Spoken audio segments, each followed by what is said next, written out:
याद रखना, जो लोग औरतों को पैर की जूती समझते हैं, जो लोग औरतों को कनीज समझते हैं, जो लोग औरतों को खादिमा समझते हैं, जो लोग औरतों को गुलाम समझते हैं, ये उनकी फिक्र इस्लामी फिक्र नहीं है, बल्कि एक मिनट की दोस्ती के मुतालिक पूछा जाएगा। और याद रखना, अगर अल्लाह के हुकूक की अदा करने में कोताही हुई तो अल्लाह माफ कर देगा, लेकिन अगर आपने बंदों के हुकूक अदा करने में कोताही की तो जब तक के बंदा माफ नहीं करेगा उस वक्त तक भी अल्लाह माफ नहीं फरमाएगा। तो ये जो बीवी के हुकूक हम पर हैं और खवातीन मौजूद है तो शौहर के हुकूक जो उन पर हैं, बस दो बातें अर्ज करके बात खत्म करना चाहता हूं।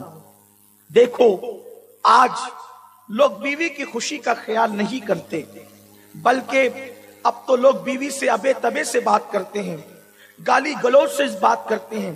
मैंने अक्सर अपनी कौम को पैगाम दिया कि जिस मजहब में जो पिस्सू हमें काटता है, पिस्सू एक छोटा सा कीड़ा होता है, बल्कि एक नजर में वो दिखता भी नहीं है। पिस्सू इतना छोटा कीड़ा होता है कि एक नजर में वो दिखता भी नहीं है, गौर करो तो दिखता है। हदीस की मशहूर किताब है अत-तरगीब व तरहीब। अत-तरगीब व तरहीब में ये हदीस मौजूद है कि अगर किसी ने पिस्सू को भी गाली दी है तो क़यामत के दिन अल्लाह उसके मुतालिक भी तुमसे सवाल फरमाएगा। तो जब पिस्सू को गाली देना जायज नहीं है तो अपनी बीवी को गाली देना कैसे जायज हो सकता है? ये जो माँ बहन की गालियां निकालते हैं लोग, क़यामत के दिन वो अपना अंजाम तो सोचें। ये निकाह खेल तमाशा नहीं है, ये निकाह सिर्फ नफसानी ख्वाहिशात की तस्कीन का जरिया नहीं है, बल्कि निकाह वो है दो अजनबी दिलों का मिलाप, दो दूरियों का कुर्ब, दो हिजरों का वस्ल में तब्दील होना, दो दिलों का आपस में करीब होना, दोनों का एक दूसरे के हुकूक को अदा करना, दो खानदानों का एक दूसरे के साथ मिलना, दोनों के एक दूसरे के हुकूक अदा करना, ये इस्लामी निकाह है। और जगह निकाह का तस्वुर अलग है, मुसलमानों के यहाँ निकाह का तस्वुर अलग है।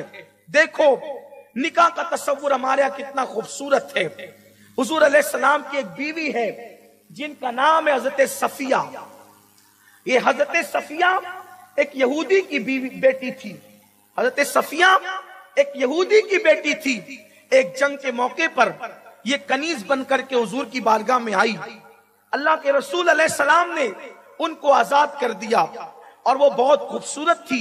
हजरत सफिया के साथ हुजूर ने निकाह किया।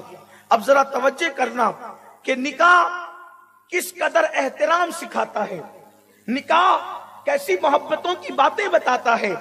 यहूदी की बेटी है वो, हजरत सैयदा सफिया उम्मुल मोमिनीन, हम सब की अम्मी जान। हुजूर ने निकाह किया तो चूंकि जंग हुई थी और जंग में काफिर यहूदी माले गनीमत छोड़ के भाग गए थे, तो सहाबा ने माले गनीमत पर कब्जा कर लिया था, उनकी बकरियों पर, उनके ऊंटों पर, उनके बर्तनों पर, उनके कपड़ों पर। लेकिन जब अल्लाह के रसूल ने हजरत सफिया से निकाह किया तो सहाबा ने कहा, आका हमारे माँ बाप आप पे कुर्बान। अब ये लोग यहूदी तो हैं, लेकिन चूंकि इनका रिश्ता ससुराल के एतबार से आपसे जुड़ गया है, तो जिनका रिश्ता आपसे जुड़ जाए निकाह के बाद, अब उनका माल हम अपने कब्जे में नहीं रख सकते, हम उनका माल उनको लौटा देते हैं। देखो, हालांकि वो मुसलमान नहीं हुए, सिर्फ रिश्ता जुड़ा है। निकाह के बाद के रिश्ते का एहतराम कितना है, लेकिन यहाँ तो कोई एहतराम ही नहीं है, इसलिए कि लोगों की जिंदगी के अंदर दीन नहीं है। फिर उसके बाद औरतों के हुकूक अदा नहीं करते। अल्लाह के रसूल अलैहिस्सलाम ने अपनी बीवियों के साथ सलूक कैसा किया, अपनी बीवियों के साथ सलूक कैसा किया, बहुत मशहूर सी हदीस पाक है। ईद का दिन था। ईद के दिन उस जमाने में हबशी लोग कुछ खेल और करतब दिखाने के लिए आते थे। जैसे कि हमारे यहाँ लोग बाना घुमाते हैं, या पहले घुमाते थे, अभी पता नहीं। फिर उसके बाद कुछ कुश्ती के वो करतब दिखाते थे, अभी का क्या हाल है नहीं पता। अभी तो सबकी छुट्टी हो गई, बाना भी गया, कुश्तियां भी गई, वर्जिश भी गई। अब सारी जगह जो है वो मोबाइल ने ले लिया है। अब मोबाइल से फुर्सत मिले तो दोस्तों को टाइम दें, मोबाइल से फुर्सत मिले तो बच्चों को टाइम दें, मोबाइल से फुर्सत मिले तो बीवी को टाइम दे, मोबाइल मोबाइल मोबाइल। अब तो हालात ये है कि आदमी सामने बैठा होता है और जनाब मोबाइल ही चेक करते रहते हैं। इंसान की अहमियत खत्म हो गई, मोबाइल की अहमियत बढ़ गई। मौलाए कायनात ने फरमाया चीजें इस्तेमाल के लिए होती है और इंसान मोहब्बत के लिए होता है। कायनात का निजाम में बिगाड़ उस वक्त पैदा होता है जब चीजों से मोहब्बत की जाती है और इंसान का इस्तेमाल किया जाता है। लोगों का हाल क्या हो गया है, लोग करीब बैठने वाले बैठे होते हैं और लोग मोबाइल में लगे होते हैं या फोन पर ही बात कर रहे होते हैं, एक दूसरे की अहमियत नहीं जानते। तो मेरे आका अलैहिस्सलाम के दीवानों, बहरहाल बात दूर न निकले तो हुआ ये कि मदीने मुनव्वरा में ईद के दिन हबशी लोग आए और वो करतब दिखाने लगे, अपने फन दिखाने लगे। कभी इस नुक्कड़ पर, कभी उस चौराहे पर, कभी इस कबीले में, कभी उस कबीले में, इस तरीके से होने लगा। ईद का दिन था, ईद का दिन खुशियों का दिन था। मेरे आका अलैहिस्सलातु व तस्लीम अपनी चहीती बीवी उम्मुल मोमिनीन अम्मा जान आयशा सिद्दीका के घर में जलवगर थे। सरकार ने फरमाया, आयशा, हबशी लोग करतब दिखाने के लिए आए हैं और अपने फन का इजहार कर रहे हैं, क्या तुम उसको देखना चाहोगी, उनके खेल को देखना चाहोगी? उम्मुल मोमिनीन ने फरमाया, जी या रसूल अल्लाह, मैं जरूर देखना चाहूंगी।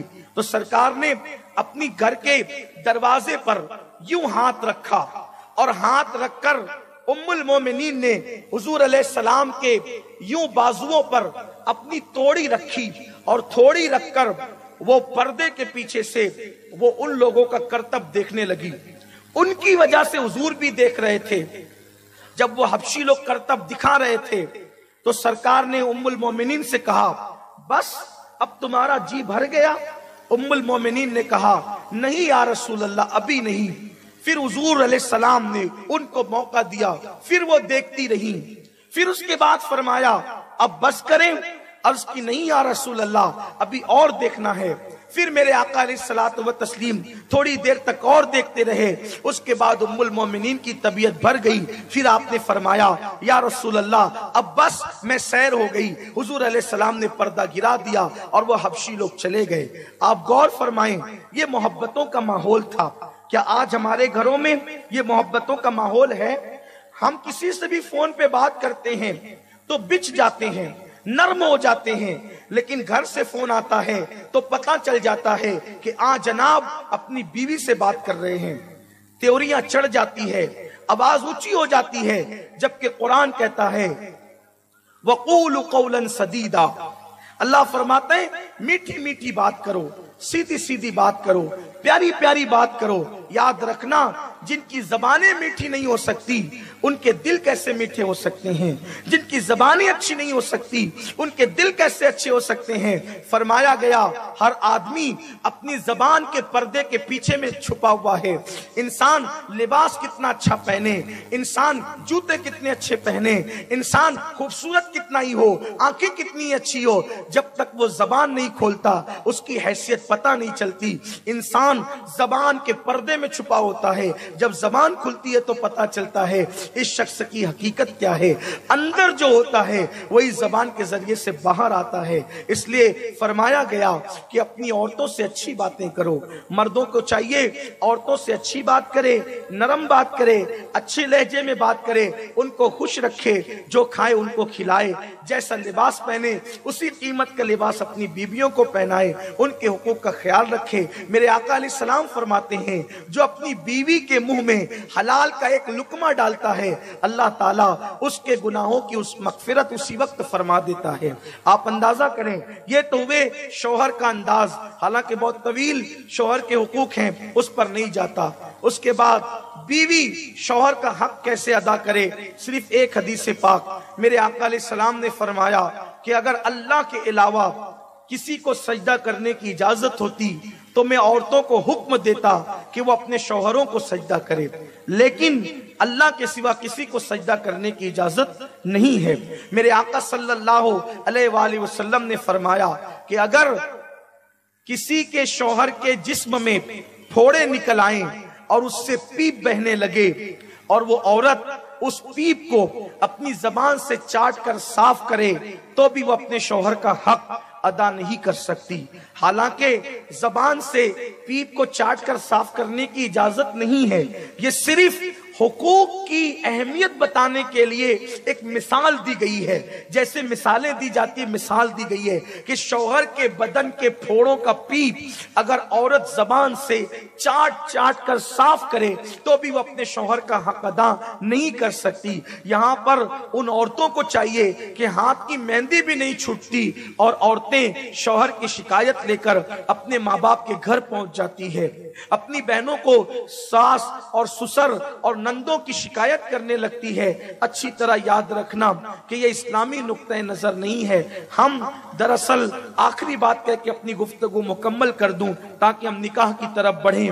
آج سب سے بڑا میٹر یہ ہے کہ ہم ازدواجی زندگی سیریل اور فلموں کو دیکھ کر گزار رہے ہیں، اس لیے ہمارے یہاں طلاق کی نوبت آ رہی ہے۔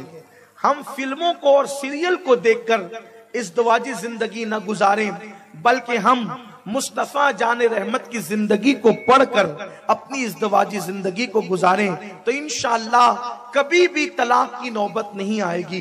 سیریل والوں کی زندگی 3-4 گھنٹے کی ہوتی ہے، اپنی زندگی 3-4 گھنٹے کی نہیں ہے۔ اس لیے قوم کی بیٹیوں کو میرا پیغام یہ ہے، سیریل دیکھ کر ساس کے ساتھ سلوک کرنا مت سیکھو، سیریل اور فلمیں دیکھ کر نندوں کے ساتھ اور شوہر کے ساتھ سلوک کرنا مت سیکھو۔ اگر سلوک کرنا سیکھنا ہے تو ام المومنین عائشہ کو دیکھ کر کے گھریلو زندگی سیکھو، ام المومنین حضرت خدیجہ کو دیکھ کر کے گھریلو زندگی سیکھو، ام المومنین حضرت صفیہ کو دیکھ کر کے گھریلو زندگی سیکھو، ام المومنین حضرت جویریہ کو دیکھ کر کے اپنی گھریلو زندگی سیکھو، ام المومنین حضرت زینب اور ام سلمہ کو دیکھ کر کے اپنی ازدواجی زندگی کا طریقہ سیکھو۔ اور مردوں کو چاہیے کہ وہ ہیرو اور سیریل کے اداکار کو اپنے لیے آئیڈیل بنانے کی بجائے اللہ کے نبی کی زندگی کو آئیڈیل بنائیں، کہ جس نبی کے بارے میں امہات المومنین فرماتی ہیں کہ جب ہم بیمار ہو جاتی تھیں تو حضور علیہ السلام ہمارے گھر میں آ کر کے آٹا اپنے ہاتھوں سے گوندتے تھے اور روٹیوں کے جو ہے وہ آٹے کے ٹکڑے بنا کر ہمارے سامنے رکھتے تھے اور ہمارے کام کو آسان کر دیتے تھے۔ افسوس کی بات یہ ہے کہ آج کیا کسی گھر کے اندر اس طرح کا ماحول ہے؟ اگر نہیں ہے تو پھر گھر جہنم کدا ہی بنے گا، جنت نشان نہیں بن سکتا۔ آج ضرورت اس بات کی ہے کہ ہم اپنے نبی کی زندگی کو اسوہ بنائیں، جس نبی کی زندگی کے بارے میں کہا گیا ہے تیری سیرت تیری صورت زمانے سے نرالی ہے، تیری ہر ادا پیارے دلیل بے مثالی ہے۔ ازدواجی زندگی اگر سیکھنا ہے تو اللہ کے نبی مصطفیٰ جان رحمت صلی اللہ علیہ وآلہ وسلم سے سیکھو۔ کس قدر حضور کی